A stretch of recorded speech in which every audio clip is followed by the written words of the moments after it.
Miracle or Magic? The Problematic Status of Christian Amulets by Dr. John L. Crow. Introduction. In 1171 CE, Hugh de Puiset, Bishop of Durham, hired an engineer named Richard to repair and enlarge Norham Castle in Northumberland. Richard, a respected local landowner, wore a silk sack from his neck that contained a number of small parchment amulets, or phylacteries, which contained the names of God, and also extracts from the Bible, including portions of the Gospels. He wore these amulets as a means to resist evil and win divine protection. A Benedictine monk from Durham learned of Richard's sack and decided to offer him an amulet of superior power, a relic from St. Cuthbert. The monk gave Richard a piece of the burial shroud in which the saint was wrapped. The relic was believed to bring about miracles and resist fire. Richard accordingly thanked the monk and added the relic to his sack.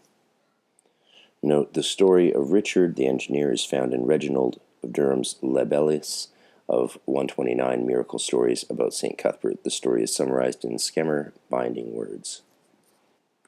This brief story illustrates a common occurrence within the history of the Christian Church, the use of amulets as a conduit of supernatural power. Yet these amulets were problematic. The use of amulets was condemned outright by not only Augustine, but numerous ecumenical councils as well. They claimed that the use of amulets evoked the power of demons and created implicit or explicit pacts. Nevertheless, during the Middle Ages, only members of the clergy were educated enough to make the amulets and thus were the primary supplier of them to their parishioners, although there were non-clergy who sold them too. The Church Fathers and intellectuals made the distinction between the miracle of the relics and sacred words of the Bible, verba sacra, versus condemned amulets labeled as superstitious magic, a term used to delegitimize their use and imply demonic association. But for the illiterate and uneducated, the distinctions between magic and amulets and church-approved amulets were hardly discernible. Moreover, enforcement of amulet prohibition was uneven and intermittent. Entering the 15th and 16th centuries, amulet creation became a shared duty between the local clergy and common cunning folk, common men and women who supplied magical services, including amulets, for money. This created a very tenuous status for these amulets. In this essay, I will briefly explore the complex history of various types of amulets, primarily focusing on textual amulets as they manifested in the Middle Ages and continued to be used in the Renaissance, and in common creation and usage by the various classes of Europeans. I will suggest that the problematic status of amulets is a symptom of a larger problem of division between the theory and the theology of the church elite and the ignorance of the general membership. Amulets and similar objects were on the edge of the negotiations made by the church to control vast territories and groups of people from both external pagan influences and also the internal influences of demons, which were seen as constantly battling for the souls of every man. Yet the populace was not equipped to understand the differences. Moreover, the Church's use of polemic, discursive language added complications to this negotiation. This same complication is found in modern scholarship about magic, and I will briefly touch on these issues at the end of this essay. However, before examining the various states of acceptance of amulets, it is useful to define the term. The word amulet is a derivative of the Latin amuletum, the etymology of which dates back to the Arabic word hamulet, which meant an object worn on the body or around the neck as a protective agent against a number of afflictions. In the Middle Ages, a significant number of amulets were created on parchment and contained some kind of writing and/or symbols. The languages used were Greek, Hebrew, Latin, and various vernaculars. Regardless of the language, they were all seen as a means by which power could be attained and negative effects averted. Origins and uses of amulets. Although I will be examining Christian amulets, amulet use was not a Christian creation. The origins of amulets date back millennia to Egyptian, Greek, Roman, and Jewish cultures. These amulets were sewn into clothing worn around the neck in sacks, kept in bags, or placed in hidden locations. There were many reasons to use amulets. However, the most common were as protection from malevolent forces and for healing. Other reasons could be to attract the love or attention of another, to retrieve or find lost or stolen objects, protect one's property, or livestock from witchcraft and demons, or to gain knowledge or understanding. In one example, to treat a fever, a Roman physician advised a patient to wear an amulet made of papyrus with the word abracadabra arranged in an inverted triangle that diminished with each line ending on the letter A. Note Schemer Binding Words, page 25, also Cornelius Agrippa, 3 Books of Occult Philosophy, 476. He notes the use of the word abracadabra and also shows the diminishing triangle, quote, also Serenus Simonicus delivereth amongst the precepts of physic, that if the name abracadabra be written, as is here expressed, viz., diminishing letter after letter backward from the last to the first, it will cure a hemetritian fever or any other. There are cases of other medical amulets, including a Syriac amulet made on leather dating from late antiquity, which appears to both heal and expel demons from a woman. In part, it reads, appointed is this amulet for the healing of this girl, upon whom this amulet is hung.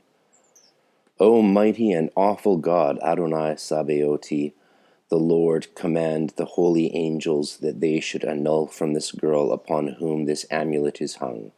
The gods may remove and extract from this girl upon whom this amulet is hung all the demons and devils and sticking and whispering spirits and Sheshnasar, the educator, and spells, pebble spirits, and Liliths. Fascinating quote. It's from Neve, Syriac Amulet, page 36. Judaism also had amulets. One kind, called tefillin, are narrow parchment strips with the names of God and excerpts from Exodus 13, 1-16, and Deuteronomy 6, 4-9, 11, 13-21. Housed in leather boxes, these amulets were attached to the forehead and the left arm. They served as a memorial function, as it states in Deuteronomy 11:18. Therefore shall ye lay upon these my words in your heart and in your soul, and ye shall bind them for a sign upon your hand, and they shall be frontlets between your eyes. Worn on Sabbath and while praying, tefillin are still used today by Orthodox Jews. In addition to tefillin, Jews also had amulets for medical purposes called chemia. Because the possibility of saving a life was so important, rules and limitations were created in the halakha, allowing the use of chemia, regardless of other laws and commandments to the contrary. These rules allowed a doctor to be the final arbiter for their use, as opposed to the rabbi. It's fascinating. For an amulet to be recognized as valid, the same amulet formula had to cure a disease in 3 separate people, or the same disease 3 separate times in the same person. See Davis, The Psalms, page 173. The medical amulets used a variety of scriptures, but the Psalms were used more than any other.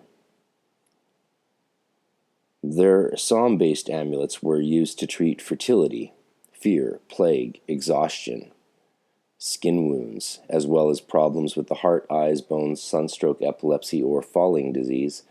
Other less medical uses include bringing peace upon Israel, concern about one's soul or life, and engendering hope. See Davis for an extensive list of the psalms used on amulets, the lines used, and what ailment the text was aimed to treat. Jewish medical talismans were common in antiquity and are still used today, although it is significantly less common. See Roshner. He relates a story about how a 5-year-old girl began treatment for leukemia in 1962. Her parents gave her a chemia in addition to her chemotherapy treatments, and she was cured of her cancer. He notes, her parents were still and still are convinced to this day that the amulet cured her of her acute leukemia.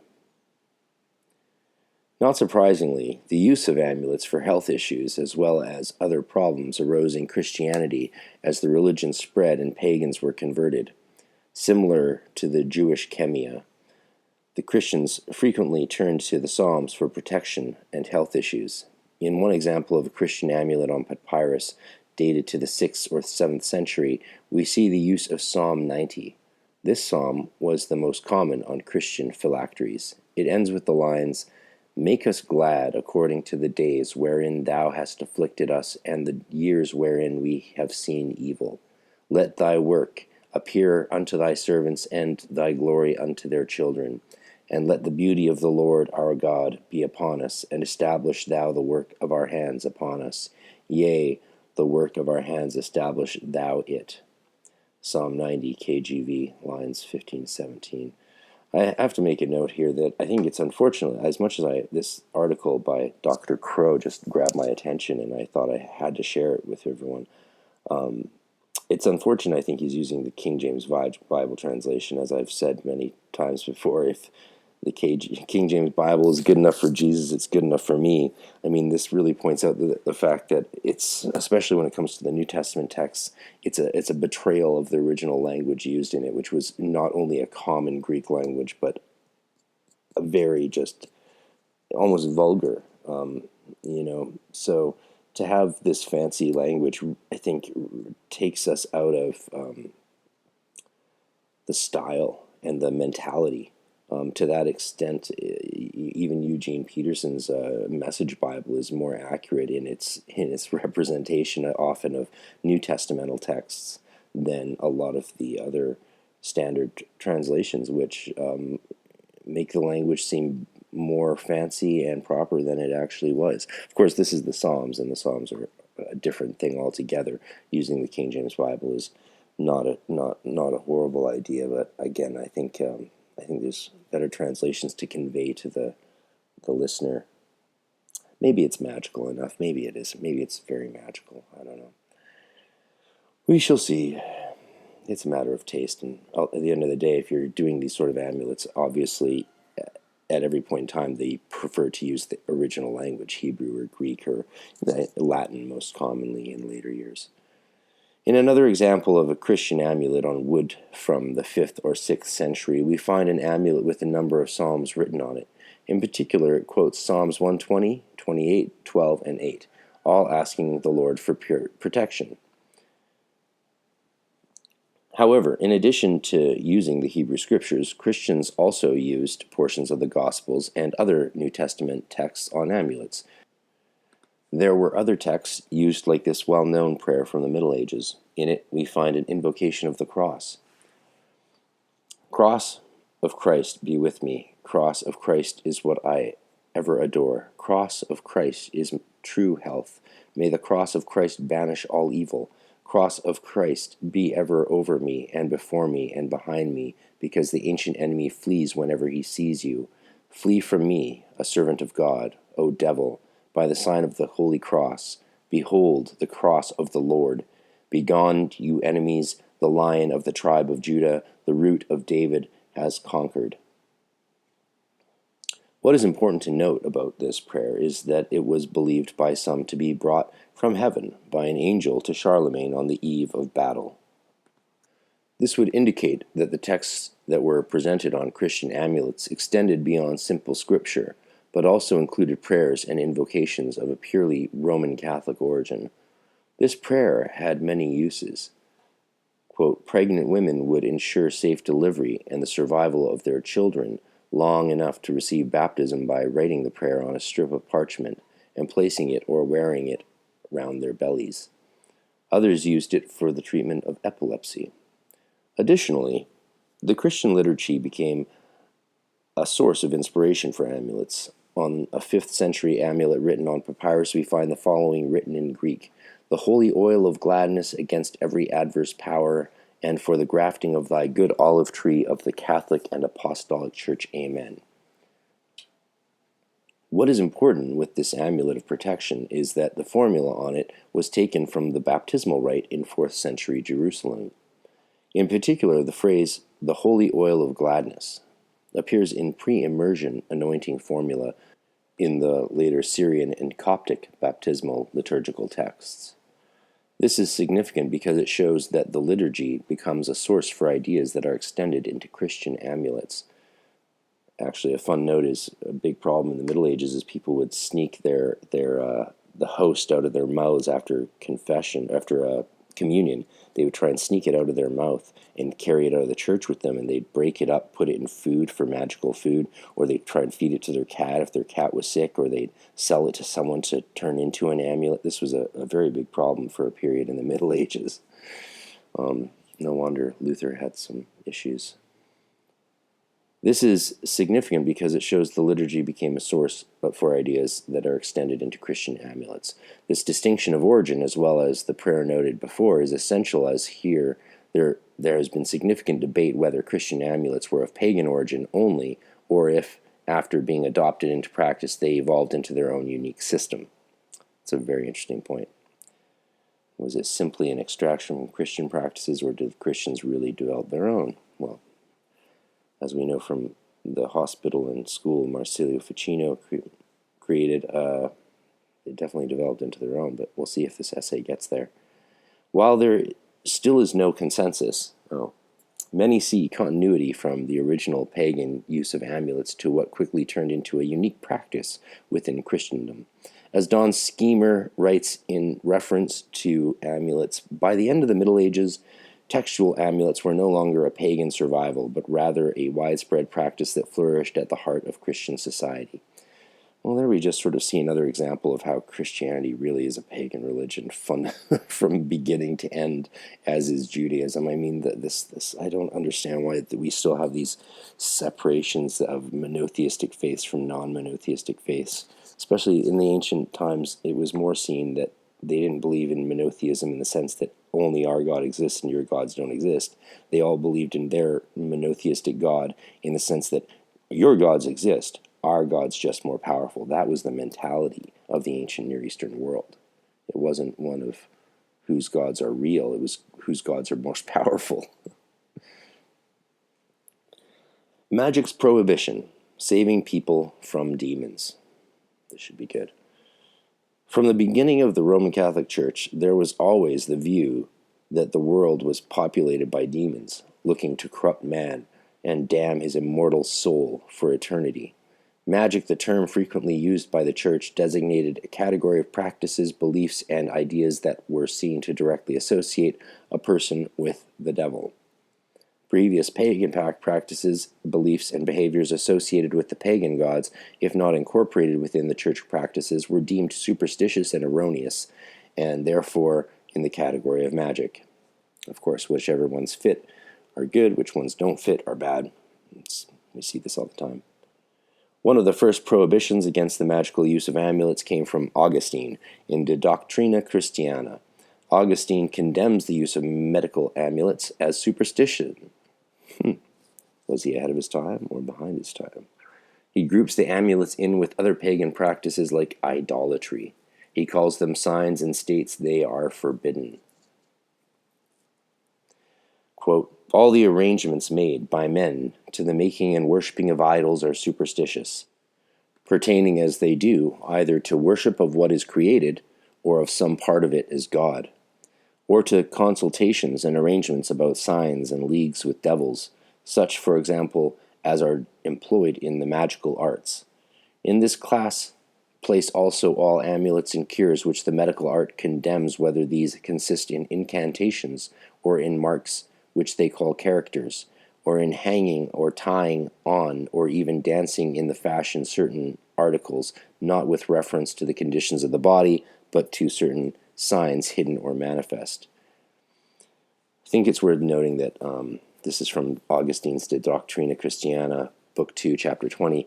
Augustine had a lot of contentions with Jewish practices as well as pagan practices, and was contending as well as with Gnostic issues. So a lot of his ideas often came not from an idea of faith, but how can he preserve his group against another groups, and that was an unfortunate part of his time. But he also had some solid theology behind why he believed these things were necessary. As a founding father of the Church, Augustine's condemnation of amulets had long-lasting consequences. This is the problem when we don't see things hermeneutically but take them dogmatically. His prohibition established the excluded category of magic that continues within the Catholic Church today. Whatever was seen as superstitious, pagan, or demonic was placed in this category. Magic was less of a description of particular behaviors, but instead it was a class of ideas and actions deemed unlawful by the Church and condemned. As Richard that's a name. As Richard Kiekeffer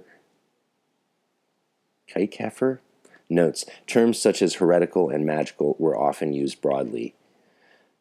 Indeed, it is a common characteristic of pejorative terms that they lend themselves to loose employment. That's noted by Kiekeffer. The Church used Augustine's prohibition in the category of magic to ban the use of amulets of any kind. The premise was that the use of amulets called upon the forces of demons to function. To save the people from themselves, they must not use these objects and create pacts with demonic powers. These prohibitions, however, did not stop their use, as illustrated by the various amulets discussed earlier in the continuous reissuing of bans by popes, bishops, and ecumenical councils. Despite the prohibitions, amulets were prevalent at all times during the Church's history. Pope Gelasius I, 492 to 496, prohibited phylacteria. The Council of Constantinople followed suit in 692, as did the Council of Ratisbon in 742. Prohibitions were continually reissued over the centuries throughout Christendom. As Schemer muses, the proscriptions were endlessly repeated. It sometimes seems in hope of compliance. By the 13th century, shifts in church policy began to show that there was no way a complete prohibition of amulets could be maintained. Science was proposing natural reasons for occult phenomena instead of the assertion of demonic involvement. Amulets were part of this shift. Claims were made that amulets attracted natural powers from celestial bodies made by God. Thus, there was nothing demonic about these amulets. In his Summa Contra Gentiles, St. Thomas Aquinas addresses these claims and agrees with them to a degree. However, it does not seem necessary to deny altogether that some power may be present in the aforementioned objects, amulets, resulting from the power of celestial bodies, only it will be for those effects, of course, which any lower bodies are able to produce by the power of celestial bodies. Aquinas, Summa Contra Gentiles, page 93. This acknowledgement of the power of celestial bodies becomes important because in the future individuals would attempt to reconcile magic with natural causes as opposed to demonic. The source for this view of natural causes derives from the 9th century Arabic astrologer and alchemist Al-Kindi. In On the Stellar Rays he writes, "For into every place, every star pours rays, on account of which, because the diversity of the rays having been blended, as it were, into one, varies the contents of each place, since in each diverse place the tenor of the ray, which is derived from the harmony of all the stars, is diverse. It is therefore clear that all diverse places and all diverse times construct the diverse individuals in this world, which the celestial harmony, continually diversifying itself, produces through the rays projected into the world, and it is also declared by sense in some things and in others." Al-Kindi on the Stellar Rays, Chapter 2. Using the logic of celestial rays as natural phenomena from God, certain amulets became permissible in the eyes of the Church. Aquinas' admission of celestial influences created two kinds of amulets. The first were amulets that, by their natural composition, attracted celestial influences. These could be used because they required no intelligence to function. However, the second category contained amulets with symbols, signs, words, or images. These amulets required an intelligence to understand. They contained a gnotic quality. Thus, they did not attract the influence of celestial bodies, but instead of intelligent entities, humans and demons. Thus, the first category is permissible according to Aquinas, and the second is forbidden. Marsilio Ficino, here we go, a 15th century priest and philosopher, attempted to unify various doctrines, knowledge, and ideas into a synthesis without conflicts. Using Aquinas' distinctions, he created two categories, Amulets, which were permissible, and only attracted celestial powers by their inherent qualities, and talismans, which were forbidden because they contained gnotic attributes. Copenhaver, Scholastic Philosophy, page 530. Ficino also creates an elaborate scheme in which he ranks objects' abilities to receive celestial rays, determines how well these objects work, if they are natural or demonic, and if they contain occult properties or not. See Copenhaver for a detailed analysis of Ficino's categorical enunciation.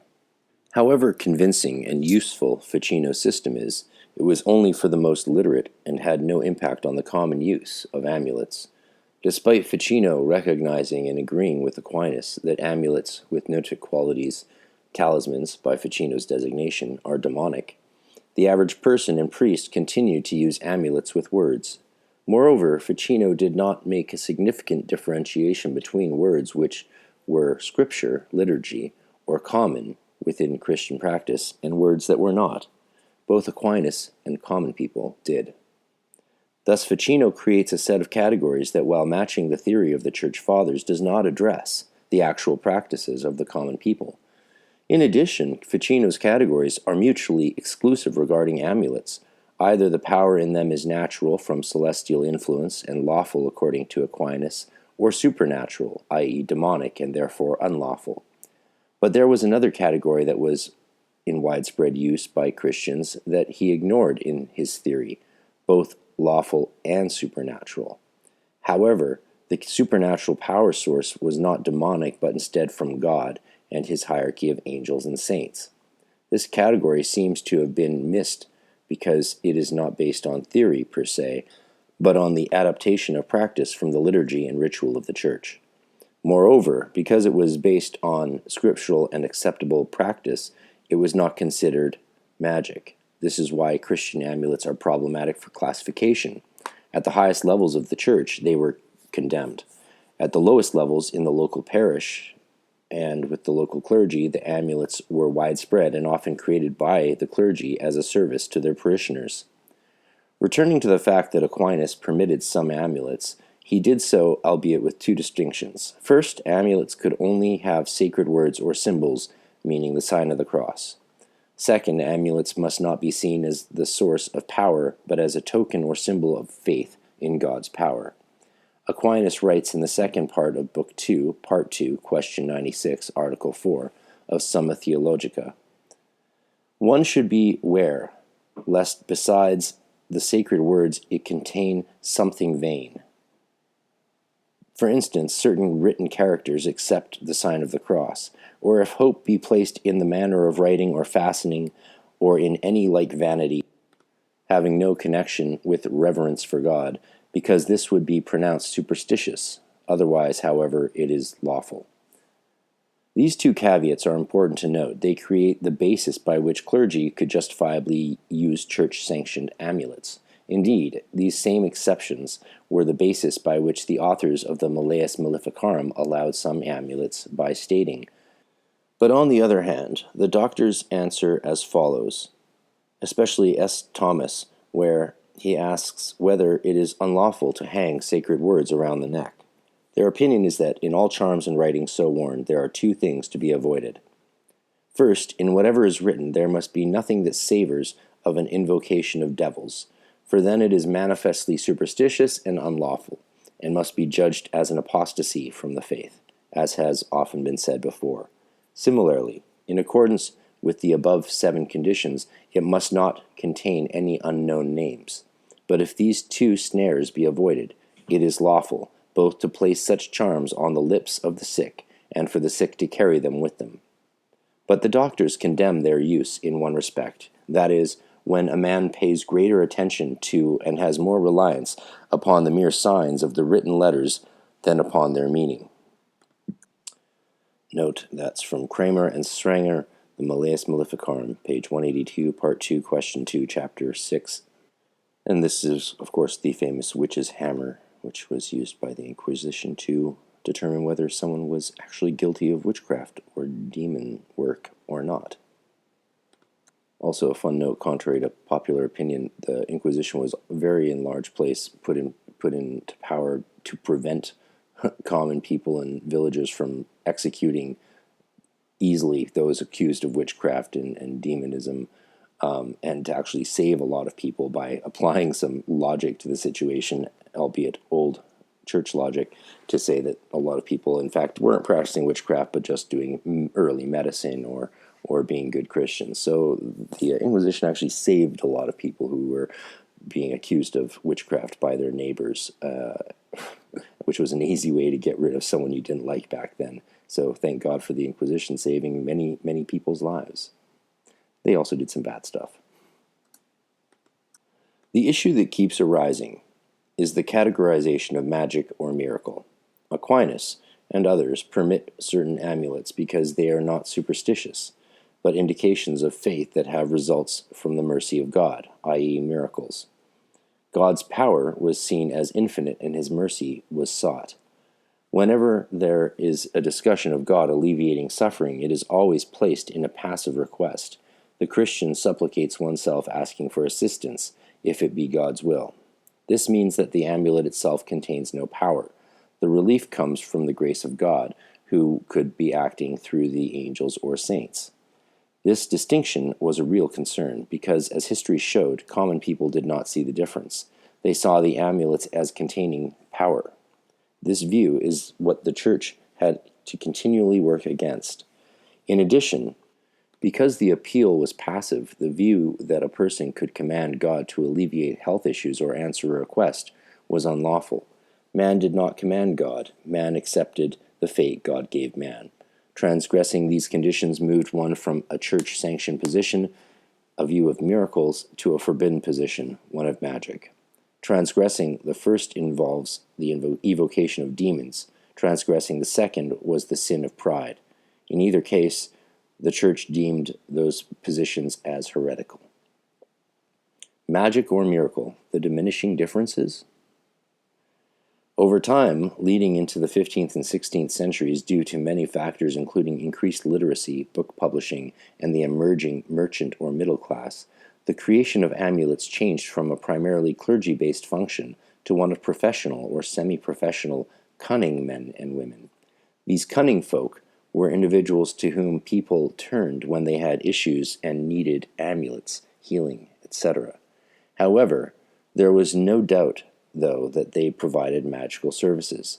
By this time, there was less of a fear of the demonic nature of amulets, and while the Church still forbade their creation and use under the categories of the past, its ability to enforce this prohibition diminished continuously.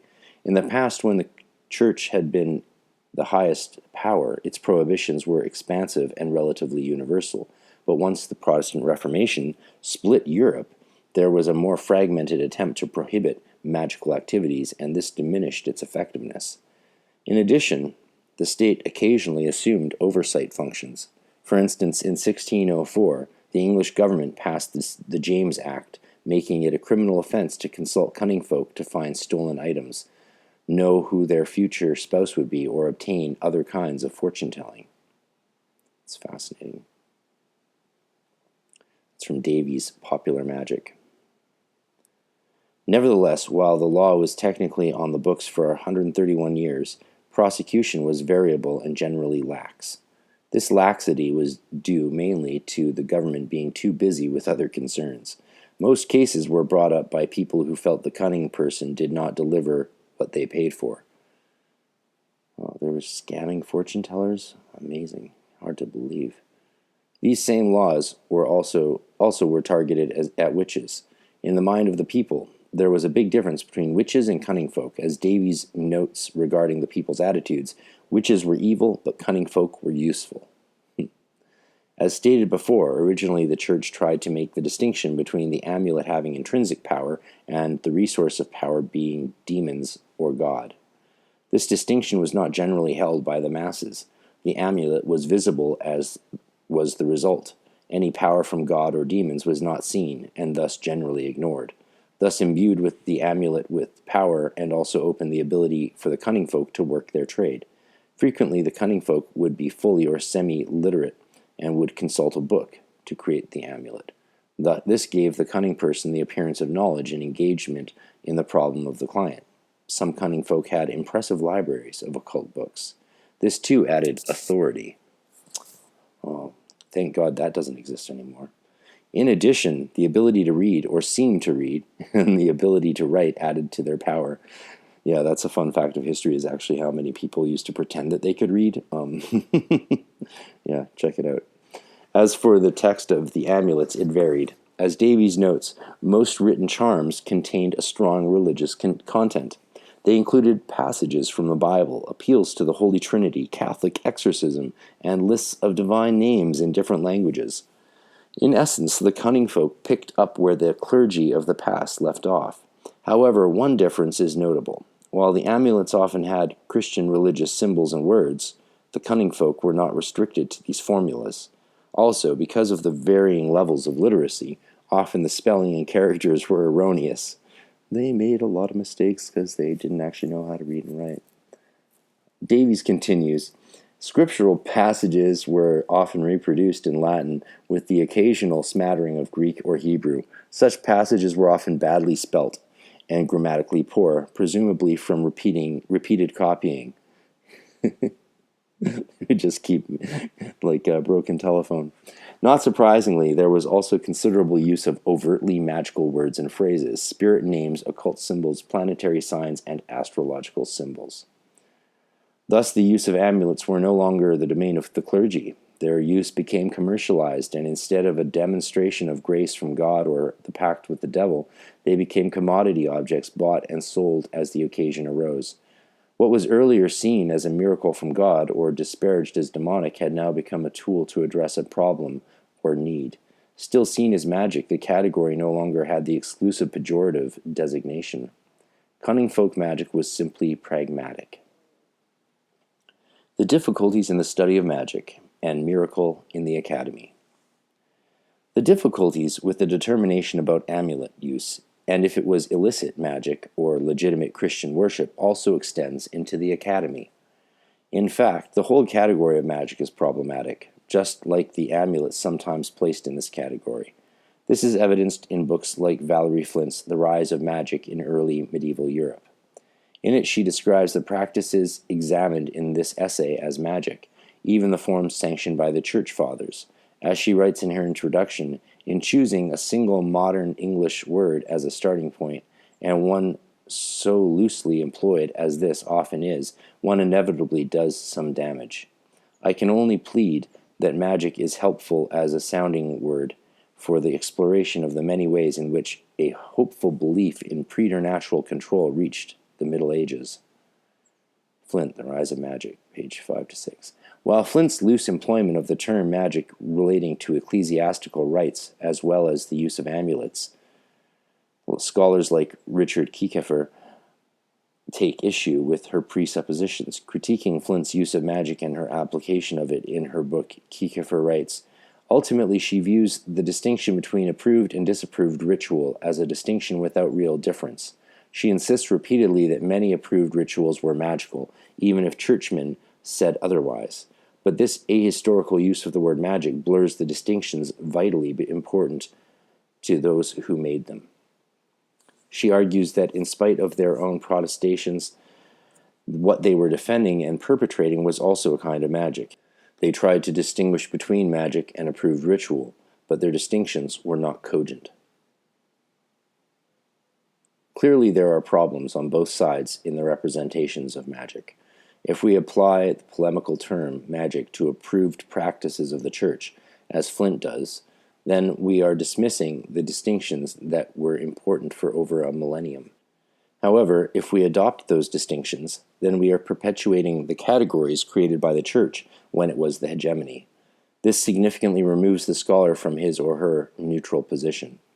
In addition to the difficulty with the use of the term magic, we also have scholastic biases about the magical use of amulets by the learned intellectuals and the common masses. Scholars in the field of the history of magic focus acutely on the work of intellectuals like Ficino, Agrippa, John Dee, and Pico della Mirandola. They ignore the esoteric practices of the folk people. Instead, they leave these people to the anthropologists. As Davies notes about the historians of magic, They have been drawn to the world of erudite high magicians, not only because the magicians were intellectual, literate, and left accounts of their experiments, but also because they embraced a coherent and sophisticated philosophy which modern historians can engage with and study within the context of early science. Cunning folk left little record of their thoughts and experiments, not necessarily because they lacked the intellect to comprehend occult philosophies, but rather because it just did not interest many of them. Indeed, historians of magic hardly mention the everyday practices of the magic they theorize about. Instead, they cite sources, debate theories, and seldom look at application beyond what the intellectuals note. Conversely, those who do study the folk people and their practices often lack the sophisticated background knowledge presented by the historians of magic. They may reference that folk practitioners had access to Agrippa and used the abracadabra triangle on amulets, but they lack the background knowledge to engage in this use and compare it to previous utilization. The end result is that there is a distinct bias by historians of magic against folk practices. There is an ignorance of high magic practice by the anthropologists, and there is an assumption of categories regarding magic that either distorts the past or inadvertently plays into the pejorative view of magic. This is a very interesting academic distinction and point, a critique that Dr. Crow is mentioning here. And you see this from the segregation of different departments within the academy. Anthropologists versus historians, you could say. Certainly these issues are complex, and with something as polemic as church lawfulness, the negotiation must continually be made and contextualization must continually be sought. In spite of that, it seems as if this is not done most of the time, and preconceived notions and assumptions are very prevalent. Scholars are also constrained by time and the vast amount of material that has emerged over the last 2 to 3 decades. No one can read or know it all. Still, there can be a better effort to understand these issues, challenges, biases, and assumptions, while continuing to negotiate the difficult category of magic and the various practices that may or may not fall into them, such as Christian amulets. Before I do Dr. Crow's conclusion, I think I was just last year at the British Library listening to a lecture on some of the Akkadian tablets and some new translations done on sections of understanding the role of magic done from a fragment that was broken off and reattached by this guy who did his PhD dissertation on it, put out a book. It's very interesting. And when you look at the ancient Near Eastern and even earliest writings of the way magic was played a role, it's often informative to how we understand these distinctions as they develop throughout time, seeing their earliest distinctions. And the earliest distinction that we now have of magic was that witchcraft, that's not the actual word used, but the translation that we're giving it, was something that was bad and illegal. So you could go to jail because witchcraft was something that you would do to influence other people negatively, whereas magic was something that you did to transform yourself and become close to the gods. This is an early distinction that that's very interesting when you see how it developed throughout Egyptian, Judaic, and then Christian eras, as well as, of course, the non-stop paganism that has been prevalent and never gone away. Conclusion. Christian amulets play a very significant role in the history of the Christian Church. They were the site of important differences and the intersection of religion, science, and magic. Studying how they were handled by both the common people and the church elite opens up avenues of investigations that becomes obscured when only the theory of the church fathers is examined. By using both points of view, theory and practice, we can begin to see how the everyday negotiation of these differences and distinctions were made. The term magic was highly polemical and had deep resonance in the minds of all the church members, high and low. When historians examine these time periods, they need to keep in mind this complexity and the fact that one group of church members may have acted in a different way than others. There needs to be a more concerted effort towards contextualization and representation of the intricacy. It's very important. It's so easy to paint all these things with a broad brush and not realize the variety and the massive surplus of interpretations that would the extent in every time for all of these things. So you really have to look at the details of an individual person or group or period. Moreover, modern scholars need to work past their biases and engage in the work of historians and anthropologists who together can give a broader, more rounded picture of life during this time period. Magic polemics and the use of Christian amulets was fraught with difficulty. It is not surprising that even today there are issues examining their history. Nevertheless, we need to challenge our preconceived notions if we are ever going to get a better idea of how the problematic status of Christian amulets and magic in general manifested in the Middle Ages and afterward. So Dr. Crow is a professor and a curriculum designer at the University of Florida. He's won some awards for curriculum design. In fact, you can find him, of course, online all over the place. And this is Dr. John Crow's essay, and it was a fun read.